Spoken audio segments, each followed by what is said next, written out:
Bienvenidos y bienvenidas. Vamos a continuar con el capítulo 3, la mente. Este será un tema tremendamente interesante, ya que nos presentará muchos autores, muchas corrientes filosóficas y también muchas dudas. Recordemos que en filosofía, más allá de encontrar respuestas, encontramos más preguntas. Pero lo importante es conocer algunas bases. Comenzamos con Platón. Este autor, en su desarrollo sobre el ser humano, afirma la existencia de dos sustancias totalmente distintas. Él piensa, el ser humano es un ser compuesto de dos cosas o sustancias distintas, a los que llamará cuerpo y alma. Este es una de las visiones que se conoce como dualismo. El dualismo es precisamente la visión de considerar la existencia de dos cosas. Y en este caso, aplicado al ser humano, sería la existencia de cuerpo y alma. Esto sería Platón. Y para Platón existen dos mundos totalmente distintos también. El primer mundo sería el mundo de las ideas, o también conocido como hiperuranio. Es el lugar donde habitaban todas las cosas o todas las ideas que llamaría Platón. En cambio, una copia de este mundo de las ideas sería el mundo sensible o el mundo físico. Por lo tanto, para Platón, el alma pertenece totalmente al mundo de las ideas y el cuerpo al mundo sensible. Por esa razón, vamos a regresar la diapositiva. Diremos que, ¿por qué a Platón se le considera un pensador o un representante del dualismo? Porque asegura que el ser humano está compuesto de cuerpo y alma, y estas dos sustancias vienen de distintos orígenes. El alma viene del mundo de las ideas y el cuerpo viene del mundo sensible. Esa es la primera característica que vamos a encontrarnos con Platón. Son totalmente distintos. Esta idea será totalmente afirmada, también muy aceptada en el contexto del desarrollo de la época cristiana, principalmente la época medieval, porque la visión platónica se encaja totalmente con la teoría platónica de cuerpo y alma como sustancias totalmente separadas. Asimismo, el cristianismo afirmó esta misma teoría. El ser humano está compuesto de alma y cuerpo, y el alma necesita la salvación, por lo tanto, el cuerpo es corruptible. Se termina convirtiéndose en la materia o se desaparece al momento de la muerte. No tiene una validez importante para la visión cristiana. El principal exponente que podemos nosotros aquí mencionar sería al filósofo de la época medieval, y ya lo habíamos mencionado en el primer capítulo, es Agustín de Hipona. Este filósofo retoma totalmente la filosofía de Platón. De hecho, piensan algunos historiadores de la filosofía que Agustín de Hipona cristianiza el pensamiento platónico. Esto es en la época medieval. Ya en la época moderna aparece otro filósofo que está totalmente de acuerdo con la visión de que el ser humano está compuesto de dos sustancias totalmente distintas, y este sería René Descartes.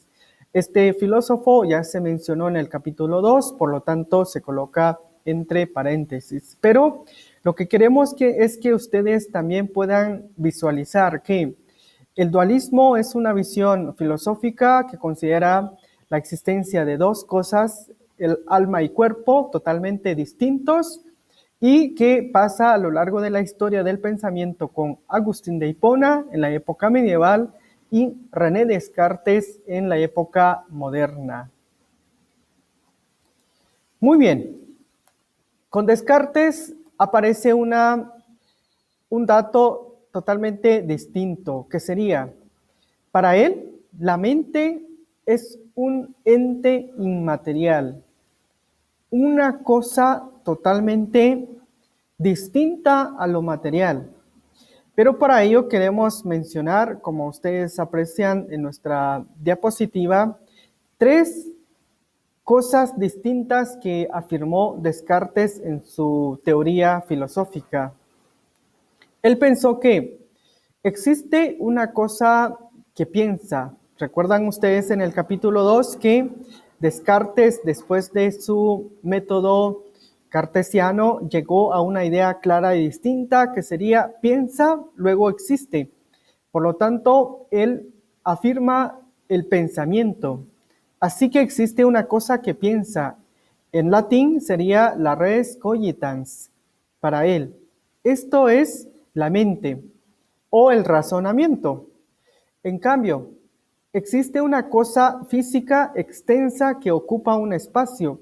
Esta sería la res extensa para Descartes. Y recuerdan que también él afirmó la existencia de Dios y él lo toma como una cosa o una sustancia infinita. Esto en el sentido del término latino res, cosa, por eso es que empleamos la palabra res infinita. Entonces, para Descartes existen tres sustancias. Una sustancia que piensa, el pensamiento o la mente, una cosa extensa, que sería el cuerpo, y un ser infinito. Esta es la visión cartesiana sobre la mente, y esta sería la teoría conocida como dualismo o un dualismo desde la visión filosófica. Muy bien. En nuestro texto, Filosofía en Viñetas, nos plantea este problema que deja Descartes. Descartes deja un problema y este sería el interaccionismo cartesiano. Cómo la mente tiene vínculo con el cuerpo o cómo algunas afecciones del cuerpo también tienen reacción en la mente. Queda inconcluso para un pensador de la misma época moderna, y este sería Leibniz. Leibniz es otro pensador de la línea racionalista y propone una teoría para dar respuesta al interaccionismo cartesiano. Y esta sería la teoría del paralelismo de Leibniz. ¿En qué consiste? Pues piensa Leibniz que en el mundo existen programaciones bien sincronizadas, que sería tanto el cuerpo y la mente están en una existencia paralela. Son entes diferenciados, alma y cuerpo, pero con una programación bien sincronizada. Y entonces él piensa que los mundos, tanto material e inmaterial, están totalmente separados, diferenciados y solo aparentan una interacción. Esa sería la respuesta y la diferencia que marcaría con Descartes. Pero surgirán algunas preguntas, y es la pregunta que queremos colocar aquí, que aparece en nuestro texto. ¿Quién es el relojero o quién será ese programador de la teoría de Leibniz? ¿Quién ha sincronizado los dos mundos? ¿O quién ha sincronizado este paralelismo entre cuerpo y alma. Entonces, Leibniz llega a una afirmación, y este sería Dios. Piensa Leibniz que el encargado de sincronizar estos dos mundos diferenciados sería Dios. Esta es la respuesta de Leibniz. Aparece otro pensador y sería Spinoza. Este pensador también es de la línea racionalista y es considerado un filósofo panteísta. ¿Qué consiste el panteísmo? Pues piensa que Dios es equivalente al universo. Es decir, el universo es un todo con características divinas y todas sus partes también poseen características divinas iguales al todo. Es un panteísmo.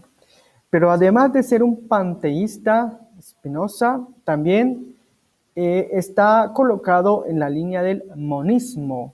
Y aquí se separa entonces de la línea de pensamiento dualista, porque solamente afirmará un solo ser y que sería el monismo. ¿Qué es lo que propone Spinoza? Y para eso vamos a tratar de aprovechar este diálogo que aparece en nuestro texto Filosofía en Viñetas. Él dice, mi solución es rechazar el dualismo por completo. Yo soy monista, es decir, creo que hay una única sustancia que no es ni mental ni física, sino que tiene propiedades de ambos tipos. Esta postura entonces entiende que sería un monismo, pero estas líneas de monismo se reflejan en otras teorías que vamos a ver y que sería el fisicalismo. En nuestro texto nos dice que pues se da un corte con Spinoza, no se desarrolla del todo, sino se comienza a abordar esta temática y la diferencia entre el dualismo que hemos visto, un dualismo con Descartes, un dualismo con Platón, un dualismo con Agustín de Hipona, asimismo un dualismo con Leibniz y un monismo con Spinoza, que luego este monismo se tiende a otro desarrollo moderno que sería el fisicalismo. Vamos entonces a ver en qué consiste. El fisicalismo es una variante del monismo que asegura que solo existen los objetos físicos, así que todo, incluida la mente, es material. Si nos damos cuenta, es una afirmación totalmente distinta al dualismo, pues el fisicalismo no acepta la existencia de la vida después de la muerte. Así que, pues, este autor coloca que el fisicalismo afirma esta idea, que no se tiene como la mente como otra sustancia que podría ser distinta al cuerpo, sino son totalmente objetos físicos. Una variante de fisicalismo es la teoría de la identidad. Todos los procesos mentales son simples procesos cerebrales. Esta es una afirmación de la visión fisicalista o fisicalismo. Muy bien. Y tratando de colocar otros datos sobre la teoría de la identidad, vemos que aseguran los estados mentales son simples estados cerebrales. Pues bien, ustedes dirán en qué termino de creer, cuál será la mejor postura. Pues todas estas preguntas que pueden comenzar a plantearlas, las tendrán a lo largo de la lectura de este capítulo y ya veremos en qué podemos llegar y cuál podría ser la posible conclusión. Entonces, también como otro dato, dentro del fisicalismo también surge el funcionalismo, que no se ocupa de los estados mentales que dan lugar a las aportaciones y los resultados, sino en totalmente ocuparse de la función que realizan estos estados, estas sustancias. De manera que el funcionalismo no le incumbe si la mente es inmaterial o no. Lo que le interesa es el resultado que pueda dar y la función que pueda tener. Así que vamos a dejar el dualismo y el fisicalismo, asimismo el funcionalismo, para pasar a otras preguntas, según nuestro texto en la página 81, preguntas más complejas. Veremos si son más complejas o igualmente preguntas que nos vienen generando cierta inquietud. Muy bien, vamos a partir con una pregunta y que sería la de que surge a partir del filósofo y matemático Alan Turing. ¿Cuándo una mente es una mente? Que es la pregunta que nos plantean dentro de nuestro texto. Pues bien, este pensador reconoce que el ser humano también tiene una posibilidad de desarrollar máquinas que posiblemente puedan darnos idea de que la mente podría ser sustituida. Pero nos coloca otra pregunta el autor del texto. ¿Y quién dice que no somos simples máquinas, por ejemplo? Son preguntas que van surgiendo. Este filósofo francés, Offray, nos plantea que ¿quién puede asegurar que ese montón de neuronas que tienes en la cabeza no es una máquina de piezas biológicas en lugar de metálicas? Entonces, por ejemplo, nos plantea, si me cambio el brazo biológico por otro mecánico, ¿sigo siendo yo? Y asimismo va colocando, si me cambio otras partes del cuerpo, si me cambio las piernas, el torso, ¿podría decir que todo es sustituible menos el cerebro? Son preguntas que se plantean. Así que una de las respuestas que sería propiamente la que propondrá un autor que viene a continuación. Solo vamos a detenernos en este último diálogo ya de salida. Si mi cerebro mecánico funciona igual que el biológico, o sea, si supera el test de Turing, no sigo siendo yo. Muy bien, entonces vamos a ver si se puede dar respuesta a esta pregunta. Ese es un pensador que también quiere dar respuesta a toda la problemática que se ha colocado, si la mente puede ser sustituida. Entonces, Chalmers presenta que el desarrollo de la conciencia es tan importante, pues un ser humano de verdad tiene que tener conciencia. Así que la conciencia, piensa él, nos permite ser distintos a las máquinas, ser distintos a otros objetos, de manera que la mente no se puede sustituir, no se puede cambiar, tampoco llegaría a ser una máquina, porque a falta de conciencia los seres no amarían, ni odiarían, tampoco anhelarían y mucho menos temerían.